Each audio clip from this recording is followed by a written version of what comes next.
Hey everyone, Chang here and welcome to my channel. Now, instead of trying to bore you guys with one video after another of CBEST practice exam questions, let's take a little break with, guess what? Another CBEST video, right? But this one's actually slightly different. This one is more on online strategies in terms of what I would recommend how to go about approaching taking the CBEST online. Because guess what?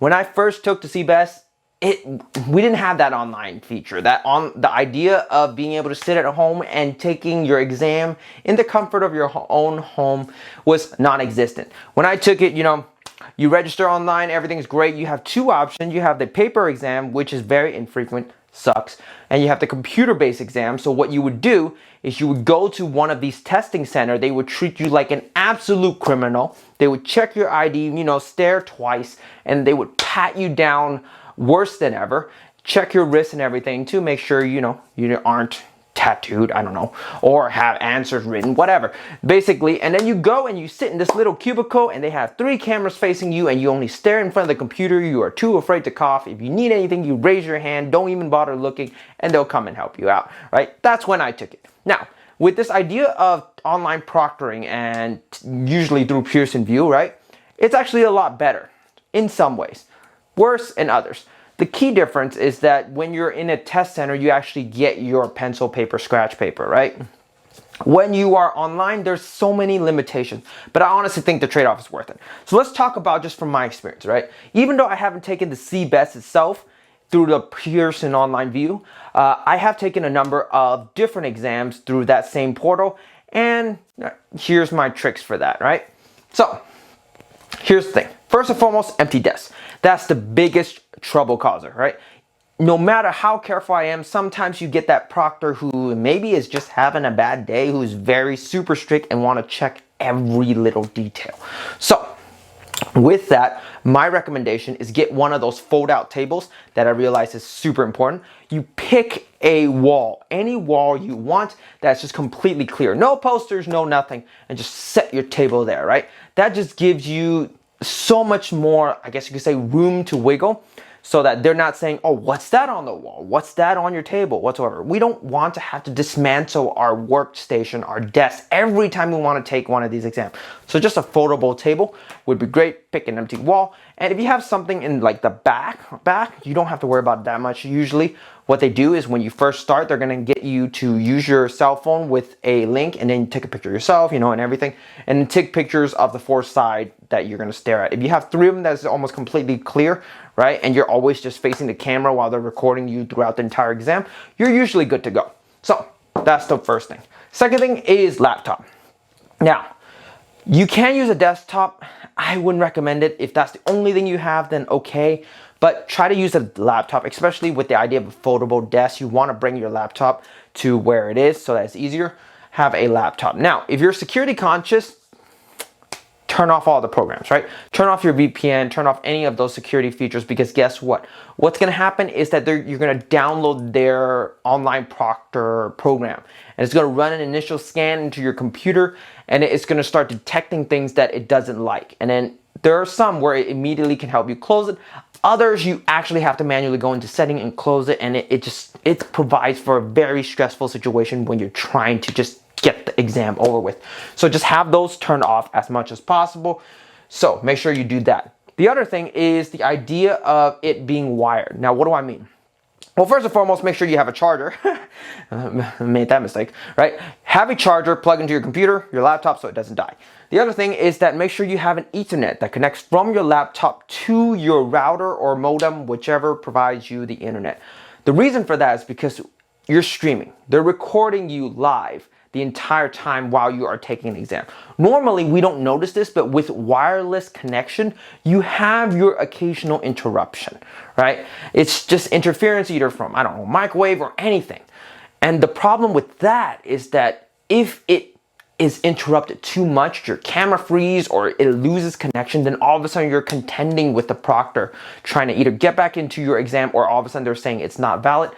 That's just not worth it, right? We don't notice this, and it's not something that a lot of people talk about, because every time we use, internet or whatsoever, we don't realize. Maybe a slight lag, that is the interruption. But when you're streaming, right, that's a huge deal. So make sure you try to be wired if possible. If not, then try your best to be as close to the wireless receiver so that there is as minimum of an interruption as possible. Now, the other thing that is, I feel, super important that not a lot of people talk about is to get an external webcam and an external mouse. External webcam, you got to be very careful with webcams. Don't just buy any random webcam. High definition is fine, but there's this key feature for certain webcams. They have a focus or a one that doesn't have a focus. They're wide angle and they don't have focus. I made that mistake.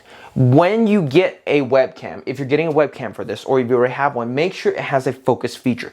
The reason for that, and the reason you want it to have an external webcam, is because if the proctor somehow suspects something, they'll probably ask you to show around the room because they might think someone's there, or they might see a detail that they're afraid that could help you cheat or whatsoever, and they're gonna want you to point the camera to that thing. When you're trying to pick up your entire computer and then, trying to show it, especially if it's connected to an Ethernet and a charger, it's not that convenient. It sucks. So when you have an external camera, right, you can just grab the external webcam and point it to wherever your proctor wants you to point it to. And the other thing that's the key is you want it to be able to focus, because if it's on something small and your camera can't focus on it, all of a sudden they question and you can't find a way to justify, right, that's nothing to worry about. They're not going to ask you to use your phone again after you have your phone, right? Put it aside. The reason for that is because guess what? There has been an occasion where it wouldn't start up, something was running wrong, and then I had to contact someone, right? That's the other thing that I'm going to throw out there. Always talk to the camera if you're going to do something that seems questionable. So when I couldn't get on and it was still recording me, the test wouldn't start, I would literally tell the camera, hey, I'm trying to get my phone to call you guys right now, trying to see if there's any way to contact, because right now my exam's not working. So that you have it all documented since they're recording on it anyway. So that's another, tip. Now, the external mouse, I recommend in general, but more importantly for the CBEST, okay? The reason for that is because unless it's changed, the online Pearson view, which I don't think it should have, I mean, it's only pretty recent that I took an exam on it, they have this thing called whiteboard, and that is your equivalent, your substitute of a scratch paper. The only problem is it sucks. It's like a really shitty version of Paint. So what you would do is you need one of these. When you are doing the CBEST, particularly CBEST or any math heavy, intense computation, and you want to use your scratch paper, your whiteboard, right? I would say get comfortable with using the text feature first. We should be faster in typing than drawing with a mouse, right? Who knows? Unless you're an artist, you do a lot of other things, then maybe that's your way to go. But normally we're faster typing than using a mouse to draw equation and do math. So if we can, always default to the text just so that we aren't losing unnecessary time, right? And if not, that's where this comes in, right? If you need to draw something, it's so much easier to draw with an external mouse than trying to do it with the little touchpad on the computer. So have an external mouse on the ready, just so that worst case scenario, you can still do that. Now, if you want extra practice, like I mentioned, it's a shitty version of Paint. Use Paint, get practicing on being able to show your work through text, or do computation through text, and then or get faster, better, more accurate at drawing with a mouse. So there you have it. Those are my tips and tricks for taking the CBEST online through Pearson VUE. If I miss anything, I'll put it in the description, hopefully. But hopefully I got everything there, and you guys aren't bored to death of me. Hope this helps. Thank you for watching. If you haven't already, please like, comment, and subscribe. I will see you in the next video, and we will continue with our CBEST practice exam questions.